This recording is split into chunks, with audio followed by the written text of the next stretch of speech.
형제들아, 내가 이것을 말하노니 혈과 육은 하나님 나라를 이어받을 수 없고 또한 썩는 것은 썩지 아니한 것을 유업으로 받지 못하느니라.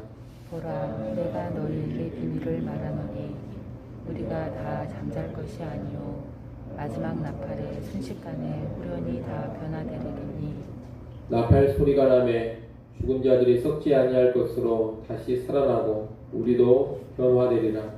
이 썩을 것이 반드시 썩지 아니할 것을 입고 이 죽을 것이 죽지 아니할 입으리라. 이 썩을 것이 썩지 아니함을 입고 이 죽을 것이 죽지 아니함을 입을 때에는 사망을 삼키고 이기리라고 기록된 말씀이 이루어지리라. 사망아, 너의 승리가 어디 있느냐? 사망아, 내가 쏘는 것이 어디 있느냐? 사망이 쏘는 것은 죄요 죄의 본능은 율법이라. 우리 주 예수 그리스도로 말미암아 우리에게 승리를 주시는 하나님께 감사하노니. 같이 봅니다. 그러므로 내 사랑하는 형제들아, 견실하며 흔들리지 말고 항상 주의 일에 더욱 힘쓰는 자들이 되라. 이는 너희 수고가 주 안에서 헛되지 않은 줄 알미라. 아멘. 네, 바울은 오늘 본문에서 장차 완성될 하나님 나라와 연관해서 부활을 설명하고 있습니다. 하나님의 나라는 이미 임하였고 장차 완성될 것인데 이 하나님 나라를 이어받으려면 썩어질 혈과 육으로는 이어받을 수가 없습니다. 다시 말해 썩어질 몸으로는 하나님 나라에 들어갈 수 없고 하나님 나라를 누릴 수가 없다는 겁니다. 왜 그렇습니까? 하나님의 나라는 썩지 않는 영원한 나라요. 하나님의 나라는 신령한 나라이기 때문입니다. 하늘에 속한 썩지 아니할 유업은 썩지 아니할 몸을 입은 사람들만이 물려받을 수가 있는 겁니다. 그래서 하나님 나라를 이어받으려면 썩지 않는 영원한 몸인 부활의 몸이 반드시 필요합니다. 한마디로 하나님 나라를 이어받기 위해서 부활은 필연적으로 신자들에게 있어야 하는 것입니다. 이 하나님 나라는 예수 그리스도께서 재림하실 때 완성이 됩니다. 부활하사 승천하신 예수 그리스도께서 다시 오시는 때에 하나님의 나라가 완성된다는 겁니다. 따라서 우리 신자들의 몸의 부활도 언제 이루어지느냐? 예수님의 재림하시는 그때 이루어집니다. 하나님 나라를 완성시키는 재림의 나팔이 울려 퍼지는 그날에 우리는 그 하나님 나라를 이어받기 위해 상속받기 위해서 부활의 몸으로 변화가 되는 겁니다. 이미 죽은 신자들이라면 예수님 재림하시는 날에 신령한 몸으로 다시 살아나 부활할 것입니다. 그리고 재림의 날에 죽지 않고 아직 살아있는 신자들이라면 살아있는 채로 호련히 부활의 몸으로 변화가 될 것입니다.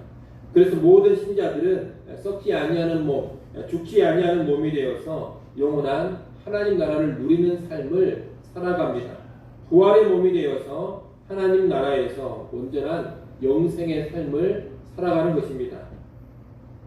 이렇게 재림의 날에 신자들의 부활이 이루어지면 죄와 사망은 완전히 패망하게 됩니다.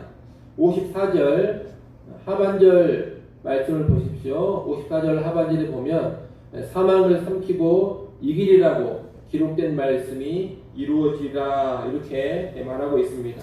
이 말씀은 구약 이사야서 25장 8절의 말씀인데 재림의 날 모든 성도가 부활하는 때에 그 이사야 말씀이 이루어진다는 것입니다. 바울은 이어 55절에서 사망아 너의 승리가 어디 있느냐? 사망아 내가 쏘는 것이 어디 있느냐라고 합니다. 사실 사망을 이길 수 있는 사람은 아무도 없습니다. 죄와 사망과 율법의 관계성 때문입니다. 바울은 관계성을 사망이 쏘는 것은 죄요, 죄의 본능은 율법이라는 56절 말씀으로 설명을 합니다. 56절을 보십시오. 56절에 보면 사망이 쏘는 것은 죄요, 죄의 본능은 율법이라 이렇게 말하고 있습니다. 사망이 쏘는 것은 죄라 이 말은 사망이 찌르는 무기는 죄라는 뜻입니다. 사망은 죄를 무기로 삼아서 사람들을 찔러 죽인다는 겁니다.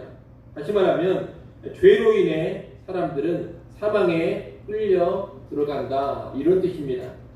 죄의 본능은 율법이라 했는데 죄의 본능은 율법이라 이 말은 죄가 율법을 통해서 힘을 발휘한다는 뜻입니다. 본래 율법은 하나님의 뜻을 드러내는 통로입니다. 사람들은 그 율법을 통해서 하나님이 싫어하시는 죄가 무엇인지를 깨닫게 됩니다. 하지만 율법을 안다고 해서 그 율법에 순종할 수 있는 것은 아닙니다. 오히려 타락한 인간은 죄짓지 말라고 주신 율법을 통해서 죄를 알고 죄를 더 지으려고 합니다. 하지 말라는 율법의 명령을 들으면서 하고 싶어지고 실제로 해버리는 것이 타락한 인간이라는 겁니다. 그래서 이 하나님의 율법을 통해서 죄의 죄됨이 더 강하게 드러나고 율법을 통해 사람들이 죄 아래로 오히려 끌려옵니다.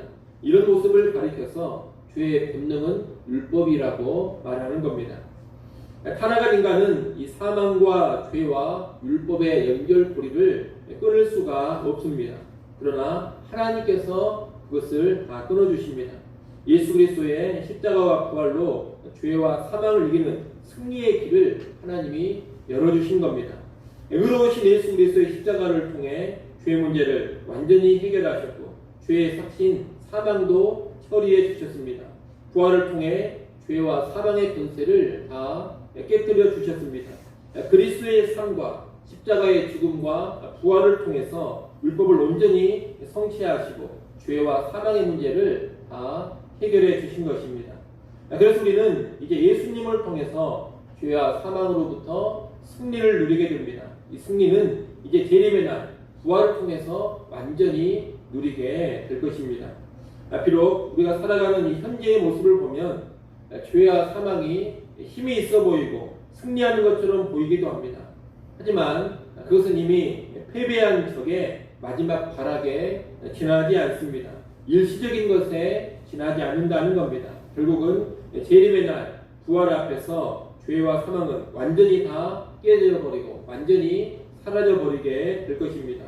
그래서 바울은 57절에서 뭐라고 하느냐? 우리 주 예수 그리스도로 말미암아 우리에게 승리를 주시는 하나님께 감사한다. 이렇게 고백하고 있습니다. 여러분, 예수를 믿는 우리는 이미 죄와 사망과의 싸움에서 근본적으로 승리한 사람들입니다. 그리고 이제 죄와 사망에서 최후 승리를 얻는 재림의 그날을 소망하면서 살아가고 있습니다.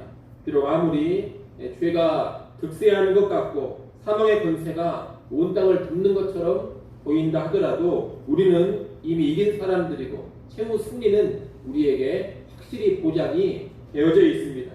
그래서 우리가 겉보기에 아무리 죄와 사망이 득세하는 것처럼 보여도 우리는 흔들리지 않고 요동하지 않습니다. 이미 근본적으로 패배해버린 죄와 사망의 모습이고 장차 완전히 무너져버릴 죄와 사망의 권세이기 때문입니다. 이것을 전망하면서 우리는 이 땅에 악이 아무리 흥황한다 하더라도 그 악에 굴복하지 않습니다. 죄악이 아무리 강해 보이는 모습을 보인다 하더라도 죄악 앞에 무릎 꿇지 않고 계속해서 죄와 싸워 나가는 것입니다. 비록 이 죄가 사망의 힘으로 우리를 위협하고 협박한다 하더라도 그 앞에 굴하지 않고 끝까지 예수 믿는 믿음으로 담대하게 살아가는 겁니다. 바울은 결론적으로 58절에 권면을 합니다. 58절 말씀 여러분이 다시 한번 읽어보십시오. 58절 읽습니다. 그러므로 내 사랑하는 형제들아 건실하며 흔들리지 말고 항상 주의 일에 더욱 힘쓰는 자들이 되라. 이는 너희 수고가 주 안에서 헛되지 않은 줄 알리라. 아멘. 바울은 이 고린도전서 15장에서 부활에 관해서 아주 긴 설명을 했습니다. 우리는 이 15장을 통해서 부활이 무엇이고 부활이 얼마나 확실한 것인지 또 부활을 통해서 우리가 어떤 영광을 누릴 수 있는지를 분명히 알게 됩니다. 그런데 이 부활에 관한 지식과 믿음은 우리를 어디로 이끌어가야 하느냐? 실천적인 순종의 삶으로 이끌어가야 합니다. 그 삶이 어떤 삶이냐? 항상 주의 일에 더욱 힘쓰는 삶입니다. 부활을 알고 부활을 믿는다면 결론적으로 어떤 모습을 보여야 하느냐? 항상 주의 일에 힘쓰고 더욱 주의 일에 힘쓰는 그런 삶을 보여줘야 한다는 겁니다. 어떤 사람들은 주의 일보다 세상 일에 관심을 더 많이 갖고 살아갑니다. 주의 일보다는 자기 일에 몰두하며 살아가기도 합니다. 주의 일 하는 것을 귀찮아하면서 점점 물러서는 사람들도 있습니다. 수월한 주의 일은 하다가도 뭔가 좀 수고롭다 싶은 주의 일은 회피하고 안 하려고도 합니다. 왜 그렇습니까? 왜 항상 주의 일에 힘쓰지 못하고 왜 더욱 주의 일에 힘쓰지 못합니까? 다른 이유가 아닙니다. 이런저런 이유로 견고하지 못하고 흔들리고 무너지고 있기 때문입니다. 즐기고 싶은 세상의 죄와 세상의 쾌락에 우리의 영적 삶이 요동합니다. 세상살이에 대한 염려와 육신의 생명을 어떻게든 더 안락하게 유지하고 싶은 그런 욕망이 우리의 영적 삶을 흔들고 무기력하게 만듭니다. 눈에 보이는 이 세상이 전부이고 재림이나 부활은 없다는 세상의 풍조 또는 재림이나 부활은 나와 거리가 먼 일이라는 나태한 영성이 우리 믿음의 삶을 흔들고 무너뜨리는 겁니다. 여러분 지금도 수많은 그리스도인들이 썩어질 세상 것들에 요동하면서 흔들리고 있습니다. 결국에는 무너져버릴 죄와 사망의 권세에 휘둘리면서 자기가 무너지고 있습니다. 그래서 주의 일에 힘쓰지 않고 주의 일에서 물러나는 것입니다. 이러한 때 다시금 우리가 재림과 부활의 소망을 굳건하게 해야 되겠습니다. 여러분 반드시 재림이 있습니다. 그리고 재림의 날에 우리가 영광스럽게 부활하게 될 것입니다. 이 땅을 살아가는 동안에 주를 위해 수고하고 희생하고 헌신하는 것이 결코 헛되지 않습니다. 재림의 날, 부활의 날에 우리의 모든 수고가 인정받고 하나님 앞에서 영광으로 갚음받게 될 것입니다. 따라서 우리가 늘 재림과 부활을 소망할 때에만 우리는 흔들리지 않고 더욱더 주의 일에 힘쓸 수가 있는 것입니다. 읽고 기억하시고 오늘 하루도 재림과 부활을 소망하면서 살아가시기 바랍니다. 또 여러분 남은 인생 살아가실 때에도 재림의 날 부활의 몸을 소망하면서 항상 주의 일에 더욱 힘쓰는 그런 삶 살아갈 수 있기를 간절히 소원합니다. 기도하겠습니다.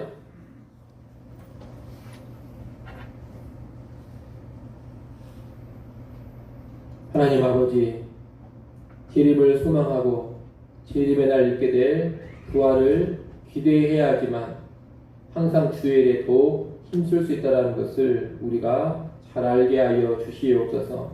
재림을 소망하는 그 마음이 흔들리지 않게 하시고 부활에 대한 소망이 흐려지지 않게 하여 주시옵소서. 오늘 하루 살아갈 때에도 재림을 대망하게 하시고 우리 부활의 몸을 간절히 소망케 하여 주시옵소서. 재림과 부활의 날에 우리가 누리게 될 영광을 기대하며 살아가게 하여 주시옵소서. 그런 기대와 소망 가운데 오늘 하루도 주를 위해 살아가게 하시고 더욱더 주의 일에 힘쓰며 나아갈 수 있는 우리 모든 성도들 되게 하여 주옵소서. 이 시간도 하나님 앞에 나와 기도합니다. 주의 백성의 기도 소리를 들으시고 아버지 하나님 때를 따라 돕는 은혜들을 허락하여 주시옵소서. 우리의 힘과 우리의 도움은 하나님뿐인 것을 고백합니다. 기도하는 시간 다시금 능력의 하나님 간절히 붙잡고 의지케 하여 주시옵소서. 귀한 주일입니다. 오늘 주일에 이루어지는 모든 예배 시간 또 모든 모임들 우리 하나님 함께 하시고 은혜를 베풀어 주시옵소서. 거룩한 변화들이 나타나게 하시고 하늘의 은혜를 받아 누리게 하여 주시옵소서. 예수님의 이름으로 기도드리옵나이다. 아멘.